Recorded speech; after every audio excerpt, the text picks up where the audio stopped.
আজি যোৰহাট জিলা সাহিত্য সভাৰ তিলোত্তমা বৰদলৈ শুৱনি মঞ্চ প্ৰেক্ষাগৃহত বিশিষ্টা নৃত্যশিল্পী অঞ্জিতা ভৰদ্বাজৰ সম্প্ৰীতি নামেৰে এখনি বিহু গ্ৰন্থ উন্মোচন হয়। গ্ৰন্থ উন্মোচনী সভাখনিত সভাপতিত্ব কৰে বিশিষ্ট লোকশিল্পী প্ৰবীৰ দত্তই। অনুষ্ঠানটিৰ উদ্দেশ্য ব্যাখ্যা কৰে গ্ৰন্থখনিৰ লেখিকা অঞ্জিতা ভৰদ্বাজে। গ্ৰন্থখনি উন্মোচন কৰে বিশিষ্ট সাহিত্যিক বসন্ত গোস্বামীয়ে। গ্ৰন্থ উন্মোচনী অনুষ্ঠানটিত উপস্থিত থাকে বিশিষ্টা লেখিকা নীলিমা শৰ্মা, বিশিষ্টা সমাজসেৱিকা জয়শ্ৰী শইকীয়া কাউণ্ডৰ লগতে বহু সংখ্যক ৰাইজ উপস্থিত থাকে। ব্যুৰ' ৰিপৰ্ট পোহৰ লাইভ। অঞ্জিতা ভৰদ্বাজৰ তেখেত এগৰাকী শিল্পী, নৃত্যশিল্পী আৰু বিহুৰ লগতে তেখেত জড়িত। সেইগৰাকী নৃত্যশিল্পীয়ে নিজে এখন বিহু নামৰ কিতাপ লিখিছে। অকল সেয়ে নহয়, তেখেতে পুৰণা বিহুগীতো কিছু ইয়াত সন্নিৱিষ্ট কৰিছে। এইটো এটা বৰ ভাল কাম কৰিছে, কাৰণ নহ'লে বিহুগীতবিলাক প্ৰায় হেৰাই যাব। আজি বহু বছৰ ধৰি বিহুগীতৰ আনকি সংকলনো হোৱা নাই। তাহাঁতি লীলাগৈ কৰি থৈ যোৱাৰ পিছত বৃহৎ আকাৰৰ তেনেকুৱা গ্ৰন্থ আজি নাই। মই অঞ্জিতা ভৰদ্বাজক ধন্যবাদ জনাইছোঁ। যাতে ভৱিষ্যতটো এনেকৈ আগবাঢ়ি গৈ থাকক, ইয়াতে যাতে তাই কলমটো নাচি আছোঁ। সৰুৰ পৰা নাচি থকাৰ পৰাই ভাবি আছোঁ বিহু নাম যেতিয়া গাবৰ হয় তেতিয়া বিহু নাম এটা কাৰণে বহুত চিন্তা কৰিব লগা হয় যে আজি বিহু মঞ্চখনত কোনটো বিহু নামেৰে পৰিৱেশন কৰিম। সেইকাৰণে ভাবিলোঁ নতুন প্ৰজন্মকো বিহু নামৰ যিখিনি আমাৰ সংৰক্ষিত পুৰণা চলি অহা প্ৰচলিত নাম আছে, সেই নামখিনি যদি মই সংগ্ৰহ কৰি যদি লিপিবদ্ধ কৰিব পাৰোঁ, তেতিয়া সেই নামখিনিৰ যোগেদি তেওঁলোকো বহুত উপকৃত হ'ব পাৰে। লগতে মোৰো দুই এক নাম তাৰ মাজত সংযোজন কৰা হৈছে।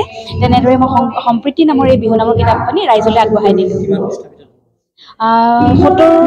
৭০ পৃষ্ঠাৰ ভিতৰত মানে সেইখন কৰা হৈছে কিতাপখন।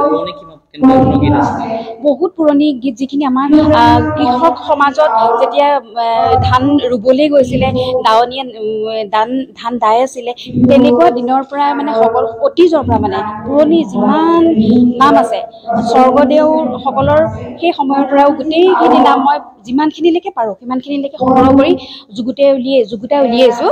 কিন্তু আৰু পৰৱৰ্তী সময়তো উলিয়াবলৈ সেয়া প্ৰয়াস হৈ থাকিব। সেইটো বৰ বিশেষভাৱে মই ক'ব নোৱাৰিম আচলতে। বৰ্তমান কিতাপখনৰ মূল্য ১০০ টকা ধৰা হৈছে। বৰ কিবা এটা মূল্য ধৰি পেলাই মই উলিয়াই দিছোঁ। অসমবাসীক এইটোৱে আহ্বান জনাম যে আপোনালোকে যদি মোৰ কিতাপখন আদৰি লয়, তেতিয়াহ'লে ময়ো যে সফল হৈছোঁ কিবা এটা কৰি পেলাই, সেইটো মোৰ আপোনালোকৰ পৰা আশীৰ্বাদ স্বৰূপে মই পাম সদায়। সুখবৰ, নগৰৰ মালোৱালীত হিন্দুস্তান পেট্ৰলিয়ামৰ RP ফুয়েল ষ্টেচন মুকলি। ৰাইজৰ বাবে RP ফুয়েল ষ্টেচনত ডিজেলৰ লগতে পেট্ৰল পুৱা ৬ বজাৰ পৰা নিশা ১০ বজালৈ উপলব্ধ হ'ব।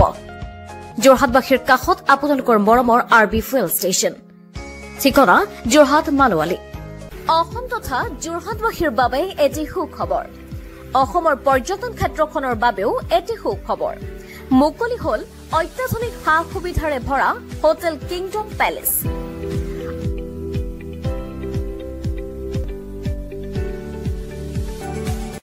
আমাৰ ইয়াত ৩১টা শীততাপ কোঠাৰ লগতে প্ৰিমিয়াম, এক্সিকিউটিভ, ডিলাক্স কোঠালি লাভ কৰিব আপুনি।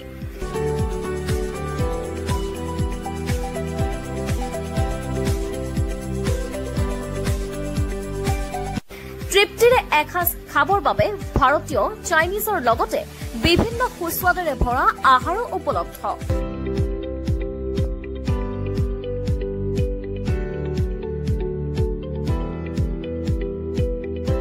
আপোনাৰ স্বাস্থ্যৰ বাবে অত্যাধুনিক ব্যায়ামগাৰৰ ব্যৱস্থা কৰা হৈছে।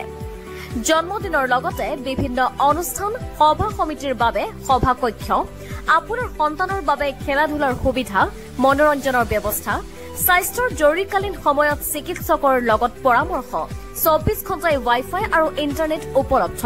কেফে, আপোনাৰ প্ৰয়োজন হলে ভ্ৰমণৰ বাবে আৰামদায়ক গাড়ীৰ ব্যৱস্থা, আহল বহল পাৰ্কিঙৰ ব্যৱস্থা কৰা হৈছে। আপোনাক স্বাগতম জনাইছো আমাৰ হোটেল কিংডম পেলেচলৈ। আমাৰ ঠিকনাটি হৈছে চিটৰ ৰোড HTCৰ সমীপত যোৰহাট। অধিক তথ্যৰ বাবে যোগাযোগ কৰিব পাৰে 8099780440 নম্বৰত। আমাৰ লেণ্ডলাইন নম্বৰটি হৈছে 91037635077714। নিজকে সজাই তথা সুন্দৰ কৰি ৰাখিব বিচৰা সকলৰ বাবেও এটি সুখবৰ। যোৰহাট ষ্টেডিয়াম মাৰ্কেটত নতুনকৈ মুকলি কৰা হৈছে এমবিছ স্বস্তিক ইউনিচেক্স চেলুন।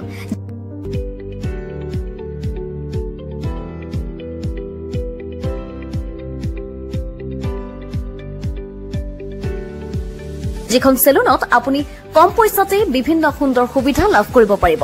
সুবিধাসমূহ যেনে hair cutting and styling, hair colour services, hair extension services, facial treatments, manicures and pedicures আৰু লগতে আইলেছ এক্সটেনশ্যন। এই সকলো সুবিধা আপুনি লাভ কৰিব পাৰিব এই সুন্দৰ চেলুনখনত। অধিক তথ্যৰ বাবে স্ক্ৰীণত প্ৰত্যক্ষ কৰা নম্বৰত আপোনালোকে যোগাযোগ কৰিব পাৰিব। এতিয়াই আহক এমবিছ স্বস্তিক ইউনিচেক্স চেলুনলৈ।